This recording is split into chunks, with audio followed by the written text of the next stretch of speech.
निर्विरोध मुझे जो है दोबारा अध्यक्ष पद के लिए चुना गया और मैं अभी सभी कार्यकर्ताओं का दिल से हार्दिक धन्यवाद करता हूँ कि उन्होंने हमारी लीडरशिप के ऊपर अपना विश्वास जताया। दूसरी चीज, वर्तमान समय में जो सरकार की नीतियां हैं उसमें कहीं ना कहीं जनता का शोषण हो रहा है। जनता क्या है कि आज हमारे जो माननीय प्रधानमंत्री जी हैं, भाजपा का एक नारा था कि सबका साथ, सबका विकास और सबका विश्वास, तो वो कहीं ना कहीं पूरी तरीके से झूठ दिखाई पड़ता है, उसमें कहीं कोई सच्चाई नहीं दिखाई पड़ती। आज मतलब सरकार के मंत्री कहते हैं कि भाई हमने इतने लोन दे दिए, इतना ये कर दिया, और वो लोन को रोजगार से लेके जोड़ के जो दिखाया जाता है कि भाई इतने रोजगार हम लोग दे चुके। तो मेरा अपना निजी मानना है कि भाई हर बंदा व्यापार तो नहीं कर सकता, व्यापार करना इतना आसान नहीं है। लोन लेके अगर व्यापार, लोन की तो जैसे ही अगर मान लीजिए कि लोन लिया भी है और उसने बिजनेस स्टार्ट किया, क्या पता कितने लोगों के बिजनेस डूबे और वो कर्जदार और हो गया होगा। सरकार आए दिन जो सार्वजनिक संस्थान है, पब्लिक प्रॉपर्टी है, वो उसका निजीकरण करती जा रही है। उससे भी जो है कर्मचारियों का शोषण एक तरह से हो ही रहा है निजीकरण के माध्यम से। निजीकरण जो जहाँ ठेकेदारी प्रथा, बहुत जगह ठेकेदारी प्रथा स्टार्ट की है, तो उसमें जो बच्चों को जो सरकारी मतलब कहना चाहिए जो नौकरियां मिलती थी उसमें एक फिक्स मतलब जो है सैलरी होती थी कि वो सैलरी का दायरा एक फिक्स हो रहा था।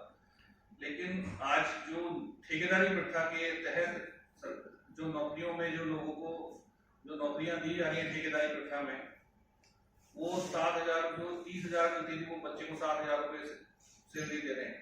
तो कहीं ना कहीं सीधा सीधा मतलब जो है ना पब्लिक का ही शोषण हो रहा है। दिखाया ये जाता है कि जनरल को ये दिखाते हैं कि भाई आरक्षण खत्म करना है तो निजीकरण करना जरूरी है, लेकिन मेरे ख्याल से संविधान सबको समझना चाहिए कि आरक्षण भी 49.5% था, 51.5% अनरिजर्व सीट थी जिसमें जनरल के बच्चे जाते थे। अब जो ठेकेदारी प्रथा स्टार्ट हो गई तो वहां सैलरी तो सभी के लिए बराबर है, शोषण सभी का बराबर हो रहा है। आज चाहे उत्तर प्रदेश में शिक्षा मित्रों की आए दिन आपको न्यूज मिलती होगी, आप मीडिया में हैं तो आप जानते ही होंगे कितने लोग आत्महत्याएं कर रहे हैं। मित्रों की जो पहले मतलब जो है 10,000 रुपये आज की डेट में सैलरी है, वो 10,000 में शिक्षा मित्र काम कर रहे हैं तो वो एलिजिबल है पढ़ाने के लिए, लेकिन उसको उनको परमानेंट नहीं किया जा सकता। मैं कह रहा हूँ आप परमानेंट ना भी करो, लेकिन उनका जो मानदेय इतना तो दो उनके घर का गुजारा हो, उनके अपने बच्चों को पढ़ा पाए।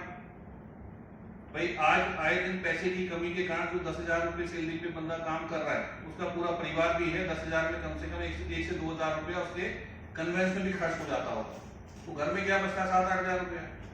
आज की महंगाई बढ़ती हुई महंगाई में 8,000 रुपये में घर तो चल नहीं सकता। सिंपल सा लॉजिक है, वो कैसे पूरा करते हैं वही लोग उस दर्द को अच्छा समझते हुए। आज की डेट में उत्तर प्रदेश में जैसे अनुदेशक हैं, अनुदेशक की सैलरी 7,000 रुपये जो ग्रेजुएट हैं।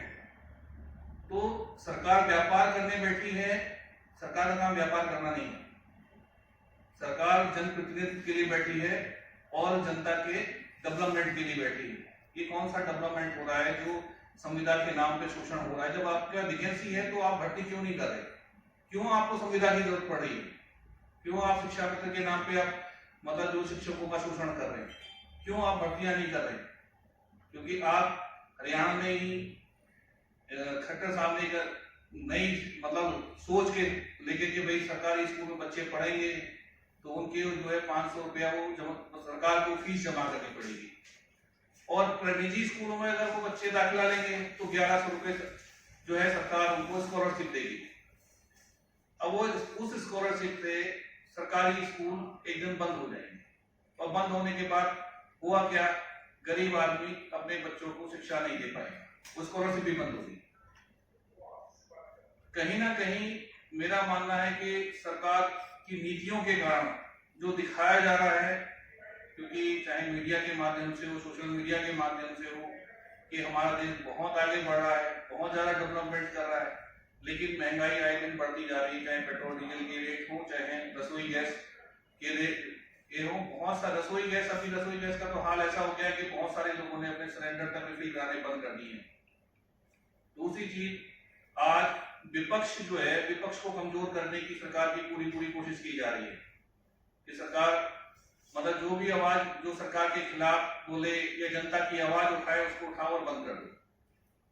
आज बिल्कुल इस तरह का जो माहौल, डर का माहौल मतलब क्रिएट किया जा रहा है, इस कहीं ना कहीं ये हमारे देश को कमजोरी करेगा, अच्छा तो नहीं करेगा।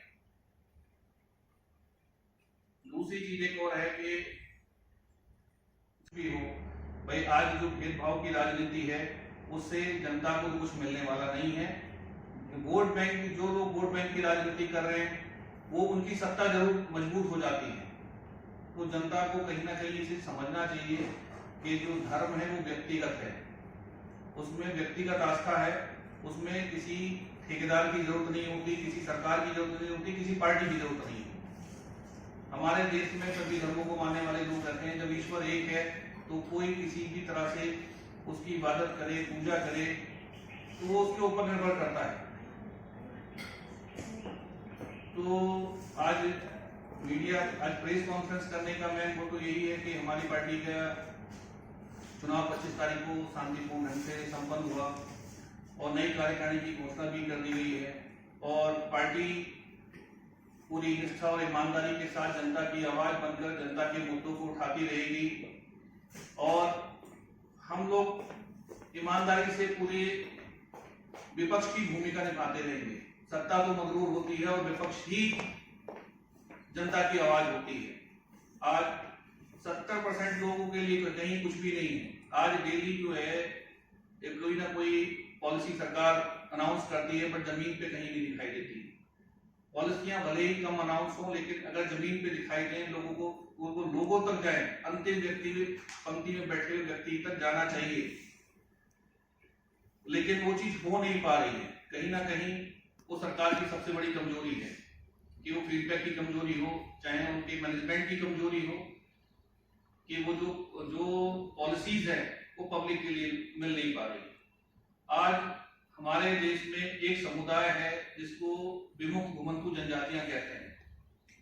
अगर कोई विकास में सबसे पिछड़े उस पर बैठा हुआ है तो उन जनजातियों के लोग हैं जिनके पूर्वजों ने देश की आजादी में महत्वपूर्ण योगदान दिया और जिन्होंने 1857 की क्रांति में उनका महत्वपूर्ण फाउंडेशन में उनका महत्वपूर्ण योगदान था, जिससे ब्रिटिश की सरकार जो पूरी बौखला गई और उन्होंने 12 अक्टूबर 1871 में वो जो आदिवासी कबीले थे उनके ऊपर क्रिमिनल ट्राइब्स एक्ट लगा दिया और वो समय पे वो क्रिमिनल ट्राइब्स एक्ट और मतलब मजबूर करते रहे और 12 साल के बच्चे तक पे वो क्रिमिनल ट्राइब्स एक्ट लागू था। हमारा देश 15 अगस्त 1947 को आजाद हुआ। उद्देश्य यही है कि हम लोग जनता के जो अंतिम पंक्ति में लोग बैठे हुए हैं, हम अंतिम पंक्ति की आवाज बनके सरकार के सामने उनके मुद्दे उठाते रहेंगे। हम एक पूर्णतः एक विपक्ष की आवाज बनेंगे और जनता को साथ लेके चलेंगे। पार्टी 2019 में भले ही बनी हो लेकिन पीछे हमारा जो बैकग्राउंड रहा है, सोशल बैकग्राउंड रहा है और जमीन पे बहुत काम किया है, तो जमीन पे बहुत कुछ देखा भी है। सबसे मतलब देखा जाए तो माननीय प्रधानमंत्री जी ने आज इतने देशों का दौरा किया, लेकिन आज हमारी शिक्षा की पॉलिसी जो है वो वर्ल्ड में कहीं भी नहीं आती। आज हर एक स्टेट अपना सिलेबस लागू करता है।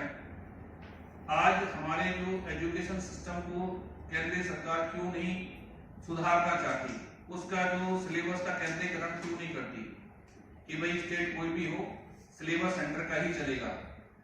आज हर स्टेट में आप नॉर्थ का व्यक्ति साउथ में जाएगा तो उसको कहीं ना कहीं कन्वर्सेशन में प्रॉब्लम आती है। 2023 के राजस्थान में चुनाव हैं, 24 में हरियाणा में चुनाव हैं। पार्टी दोनों जगह पूरा प्रयास करेगी। राजस्थान और हरियाणा में भी पार्टी चुनाव में अपने कैंडिडेट उतारेगी और हम लोग पूरी शिद्दत के साथ जनता की आवाज उठाएंगे, चाहे हमें कामयाबी भले देर से मिले, जल्दी मिले।